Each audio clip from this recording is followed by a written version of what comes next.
Assalamualaikum warahmatullahi wabarakatuh. Alhamdulillah wassalatu wassalamu ala sayyidina Muhammadin wa ala alihi wa sahbihi ajmain, amma ba'du. Rabbi shrah li sadri wa yassir li amri wa hlul 'uqdatam min lisani yafqahu qawli. Allahumma hdina wahdi bina waj'alna sababan liman ihtada.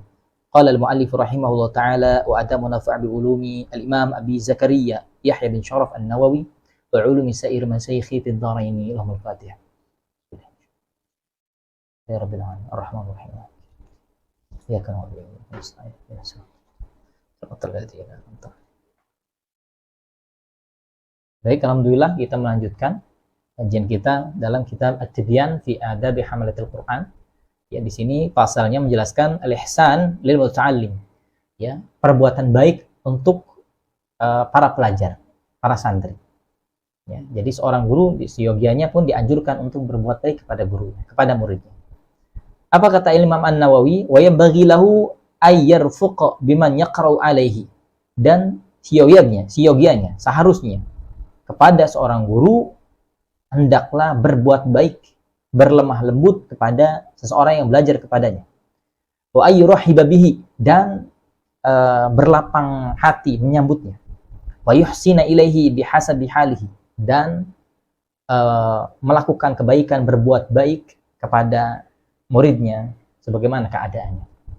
Jadi seorang guru pun harus berbuat baik kepada muridnya. Jangan karena seorang guru merasa di atas, akhirnya dia merendahkan muridnya.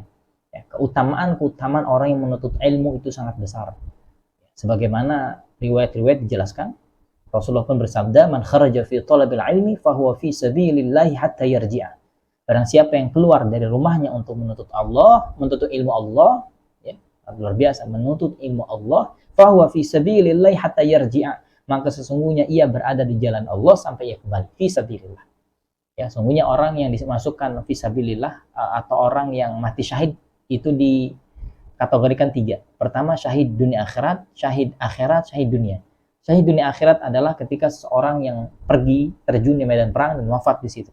Ya, medan perang yang di situ memang peperangan antara kafir dan muslim. Indonesia negari aman. Jadi tidak termasuk. Masuk itu adalah orang yang syahid dunia akhirat, atau ada orang yang syahid akhirat, ya, orang yang menuntut ilmu diantaranya. Bahkan orang yang mati karena meninggal karena sakit, melahirkan, sakit perut dan lain-lain, kecelakaan, itu sudah termasuk syahid. Dan menuntut ilmu, orang yang wafat dalam menuntut ilmu, ya, mungkin ketika di sananya sakit, ya, di pesantrennya sakit atau terjadi kecelakaan, itu termasuk orang yang syahid, syahid dunia, syahid akhirat. Ada syahid dunia, yaitu ketika seorang yang terjun di medan perang tapi niatnya ingin dianggap pahlawan dan lain-lain, bukan karena Allah, maka dia mendapat gelar syahid di dunia saja, di akhirat tidak dapat. Ya. Maka betapa beruntungnya orang yang menuntut ilmu. Karena apa? Setiap detiknya dia terhitung orang yang beribadah. Ya, selama dia tidak keluar dari tempat menuntut ilmu itu. Ya. Makanya sangat beruntung sekali orang tua yang menyantrenkan anaknya. Ya, setidak-tidaknya sholatnya terjaga. Setidak-tidaknya seperti itu. Insyaallah.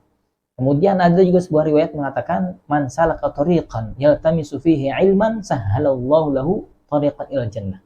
Barang siapa yang menempuh jalan untuk menuntut ilmu, maka Allah akan mudahkan jalannya masuk ke surga.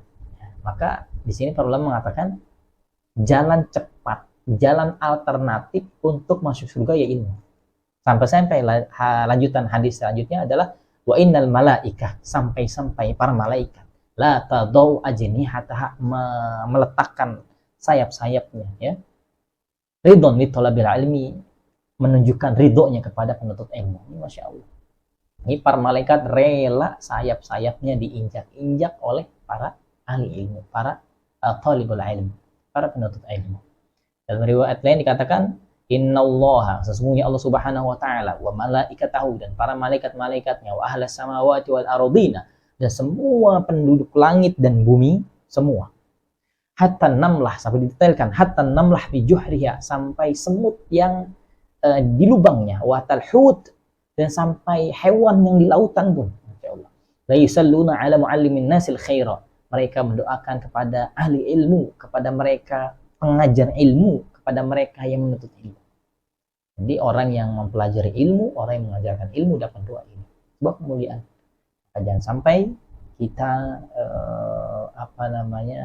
bermalas-malasan ketika menuntut ilmu, atau jangan sampai ada merendahkan kepada ahli ilmu. Karena saat ini, karena di dunia persosmedan ini, terkadang orang yang tidak ada keahlian dalam ilmu agama pun sudah seperti orang ahli agama, ya, bahkan merendah-rendahkan para asatid, para ulama. Waliyahzubillah, jangan sampai kita jaga lisan kita, karena semuanya akan dimintai pertanggungjawaban.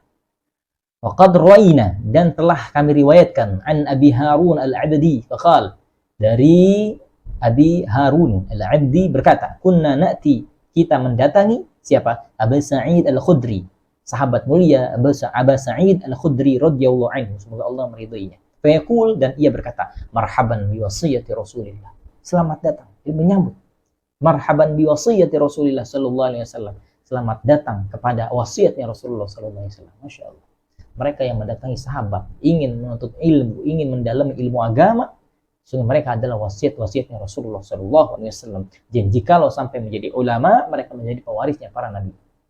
Masya Allah. Jadi betapa beruntungnya. Dan memang sebuah kemuliaan tidak bisa dipungkiri ketika mengapa harus ahli agama harus dihormati. Memang harus seperti itu. Ahli agama, para ulama memang harus dihormati.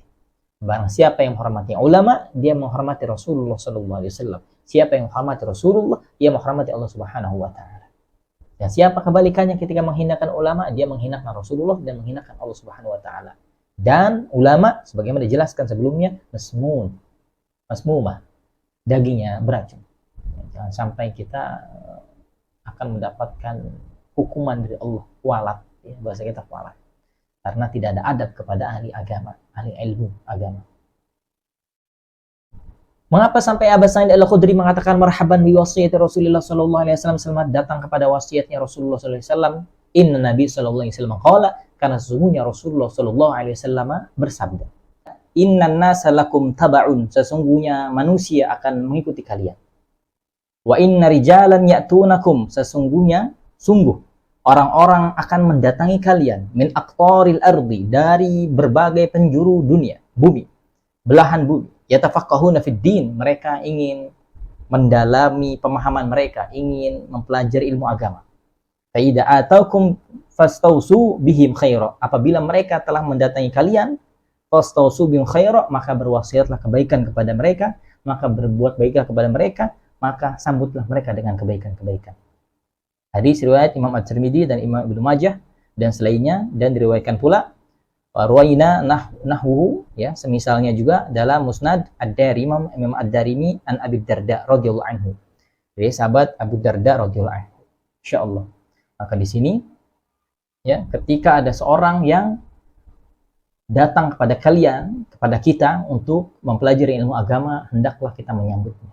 Hendaknya kita memberikan kebaikan, menyambutnya, ya, memberikan jamuan yang baik kepada mereka, memberikan contoh yang bagus, karena apa yang kita sampaikan akan disampaikan pula kepada orang-orang selainnya, kepada umat. Allahu a'lam. Subhanakallah bihamdika, asyhadu an la ilaha illa anta, astaghfiruka wa atubu ilaik. Assalamualaikum warahmatullahi wabarakatuh.